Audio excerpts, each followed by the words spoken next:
ہماری آج کی کہانی چھوٹو کے بارے میں ہے۔ چھوٹو ایک غریب فیملی سے تعلق رکھتا تھا جس کا والد کینسر اور ماں بیمار تھی۔ چھوٹو کی ایک چھوٹی سی بہن بھی تھی اور ماں گھر پر سموسے بناتی تھی جن کو چھوٹو کی بہن اپنے گھر کے دروازے پر فروخت تاکہ گھر کا کچن چلے۔ یہی کام پہلے چھوٹو کیا کرتا تھا۔ چھوٹو کی ماں نے سوچا کہ اب چھوٹو کو باہر جا کر کام یا ہنر سیکھنا چاہیے، اس لیے اپنے کسی جاننے والے کو چھوٹو کو کام پر لگانے کا کہا، جو اگلی صبح چھوٹو کو لے کر ایک چائے والی ہوٹل پر کام پر لگایا، جہاں چھوٹو کو مہینے کے 4,000 روپے تنخواہ دینے کا فیصلہ کیا گیا۔ کام صبح 8 بجے سے شروع ہو کر شام 7 بجے اختتام کو پہنچ جاتا۔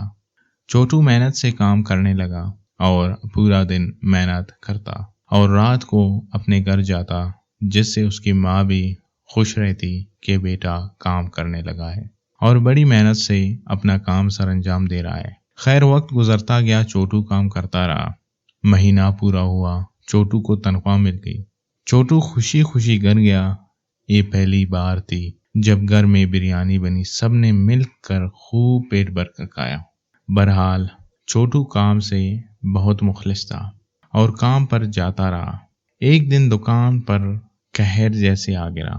دکان کے مالک نے چھوٹو کو گھر جانے سے روکا اور کہا کہ آج رات ایک بڑی ٹی پارٹی ہونے والی ہے، آپ رک جاؤ، پارٹی کے اختتام پر آپ کو 200 روپے بھی مل جائیں گے اور میں آپ کو خود آپ کے گھر چھوڑ دوں گا۔ خیر چھوٹو بہت خوش ہوا اور اپنے کسی جاننے والے کے ساتھ اپنی ماں کو پیغام بھیجا کہ ماں، میں آج مصروفیات کی وجہ سے رات کو تھوڑی دیر سے آ جاؤں گا، اور چھوٹو اپنے کام پر لگ گیا۔ پیغام اس کی ماں تک پہنچ گئی۔ ماں خوشی کے ساتھ ساتھ پریشان ہو گئی اپنے بیٹے کے لیے۔ بہرحال پارٹی ہو کر ختم ہو گئی اور چھوٹو اپنے پیسے لینے اور گھر جانے کا انتظار کرنے لگا۔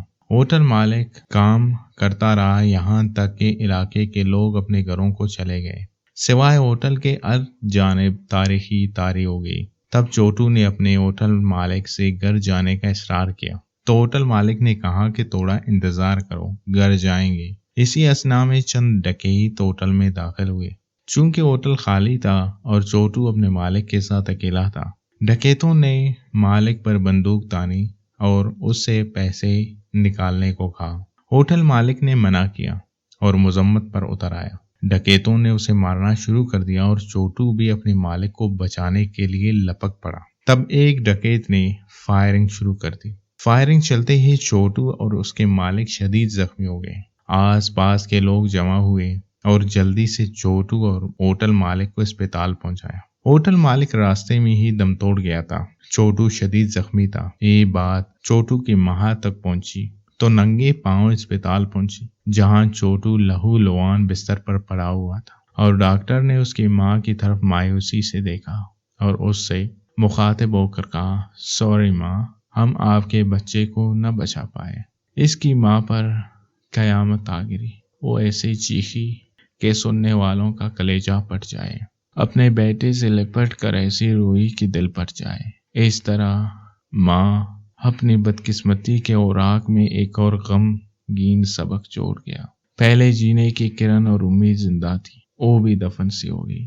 چھوٹو کی رخصتی پوری خاندان کو برباد کر گئی۔ چھوٹو ایک امید تھی اپنی ماں اور ننھی بہن کے لیے، جو ہمیشہ ہمیشہ کے لیے دفن ہو کر رہے گی۔ ناظرین، مزید ایسی سٹوریز کے لیے کہانی سنو کو سبسکرائب کیجیے۔